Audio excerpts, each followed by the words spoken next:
Okay, let's go.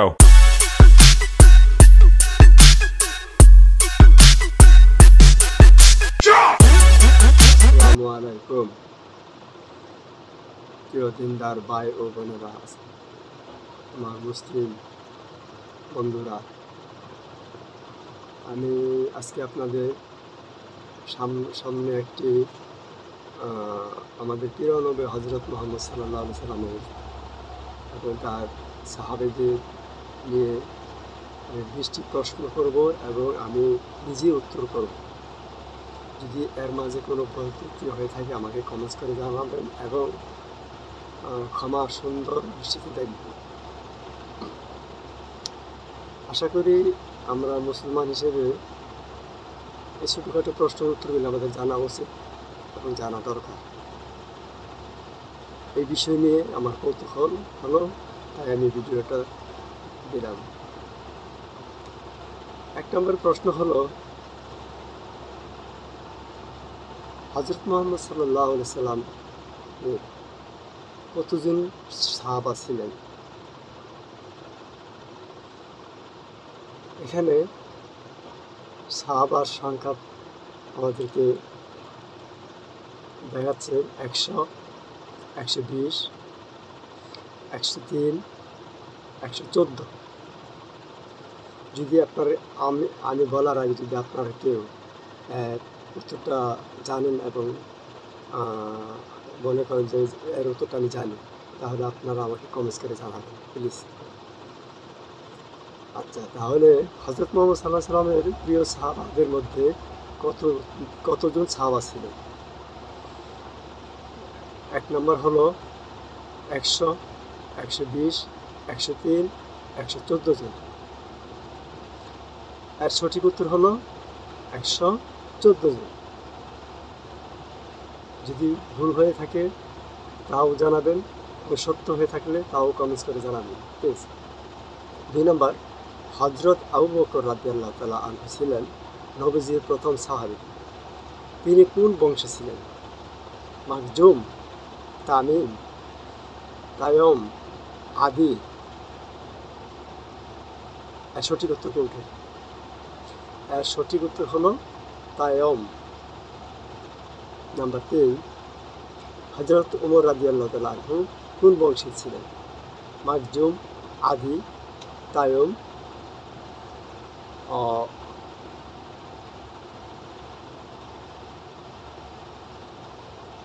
Umayya?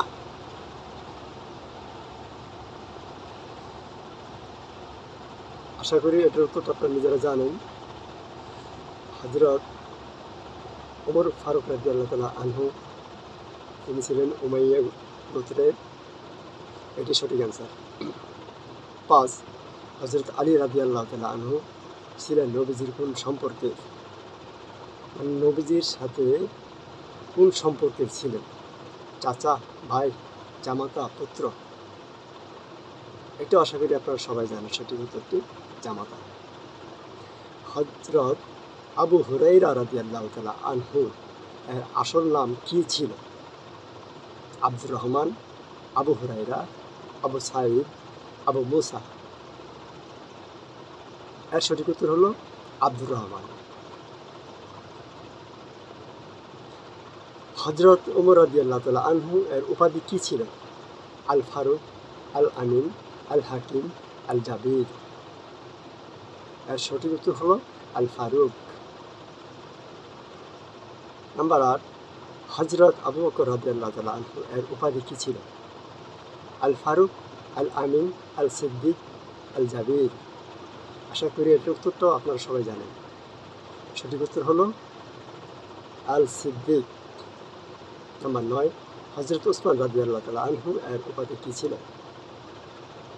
এর আসলে যারা জানেন তারা হয়তো মনে মনে হাসছেন, কিন্তু আসলে এখানে হাসির কিছু নেই।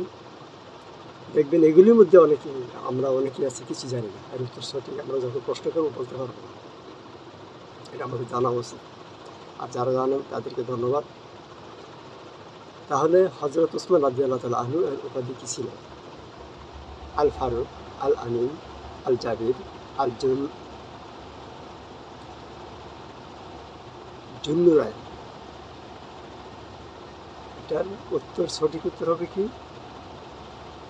এখানে বলছে জুন্নুরাইনের পরিবর্তে জুনুদ, আল জুনুদ, অর্থাৎ সঠিক উত্তর হবে আল জাবির। হযরত আলী রাদিয়াল্লাহু তাআলা আনহু এর উপাধি কি ছিল? আল ফারুক, আল আমিন, আল হাকিম, আল জাবির, কি ছিল? হযরত আলী রাদিয়াল্লাহু তাআলা আনহু সঠিক উত্তর ছিল আল হাকিম। নাম্বার 11, হযরত আবু হুরায়রা রাদিয়াল্লাহু তাআলা আনহু এর উপাধি কি ছিল? আল ফারুক, আল আমিন, আল সিদ্দিক, আল জাবির। এর সঠিক উত্তর হলো আল সিদ্দিক। নাম্বার 12, হযরত আবু সাঈদ রাদিয়াল্লাহু তাআলা আনহু এর উপাধি কি ছিল? আল ফারুক, আল আমিন, আল হাকিম, আল জাবির। এটার সঠিক উত্তর হলো আল হাকিম। নাম্বার 13, হযরত আবু মুসা রাদিয়াল্লাহু তাআলা আনহু এর উপাধি কি ছিল? আল ফারুক, আল আমিন, আল জাবির, আল জুনুদ। এর সঠিক উত্তর ছিল আল জাবির। নাম্বার 14, হযরত আবু বকর রাদিয়াল্লাহু তাআলা আনহু এর জন্মস্থান কোথায় ছিল? মক্কা, মদিনা, তায়েফ, বাইতুল মুকাদ্দাস। সঠিক উত্তরটি হলো মক্কা। নাম্বার 15, হযরত ওমর রাদিয়াল্লাহু তাআলা আনহু এর জন্মস্থান কোথায় ছিল? মক্কা, মদিনা, তায়েফ, বাইতুল মুকাদ্দাস। এর সঠিক উত্তর হলো মক্কা।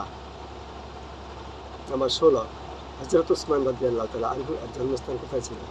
মক্কা, মদিনা, তায়েফ, বাইতুল মুকাদ্দাস। এর সঠিক উত্তর হলো মক্কা। হযরত আলী রাদিয়াল্লাহু তাআলা আনহু এর জন্মস্থান কোথায় ছিল? মক্কা, মদিনা, তায়েফ, বাইতুল মুকাদ্দাস। এর সঠিক উত্তর হলো মক্কা। হযরত আবু হুরায়রা রাদিয়াল্লাহু তাআলা আনহু এর জন্মস্থান কোথায় ছিল? মক্কা, মদিনা, তায়েফ, বাইতুল মুকাদ্দাস। এটারও সঠিক উত্তর ছিল মক্কা। হযরত আবু সাঈদ রাদিয়াল্লাহু তাআলা আনহু এর জন্মস্থান কোথায় ছিল? মক্কা, মদিনা, তায়েফ, বাইতুল মুকাদ্দাস, মক্কা। হযরত আবু মুসা রাদিয়াল্লাহু তাআলা আনহু এর জন্মস্থান কোথায় ছিল? মক্কা, মদিনা, তায়েফ, বাইতুল মুকাদ্দাস। এর সঠিক উত্তর হলো মক্কা। এই ছিল আমার আজকের সংক্ষিপ্ত নবীজি সাহাবাদের এমসিকিউ আকারে 20টি প্রশ্ন এবং উত্তর। যা আপনারা যারা আমার এই ভিডিওটা দেখছেন দয়া করে কমেন্টস করে জানাবেন। অর্থাৎ আমি বলার আগে আপনারা কেউ কি জানতে পেরেছেন তারা বলবেন হ্যাঁ, এবং যারা এখন নতুন করে আজ থেকে জানতে পেরেছেন তারাও কমেন্টস করে জানাবেন। যদি আমার ভিডিও আপনাদের কাছে ভালো লাগে, একটু মনোপুত হয়, তাহলে আমার ভিডিওটা একটু লাইক এবং কমেন্টস করে আমার ভিডিওর পাশে দাঁড়াবেন। এবং আপনার লাইক কমেন্টস করলে আমি আরও উদ্দীপনায় ইসলামিক অনেক ভিডিও আপনাদেরকে দেব ইনশাআল্লাহ। আপনারা সকলে ভালো থাকেন, আল্লাহ সকলকে ভালো রাখুন। জাযাকাল্লাহু খাইরান। আল্লাহ হাফেজ।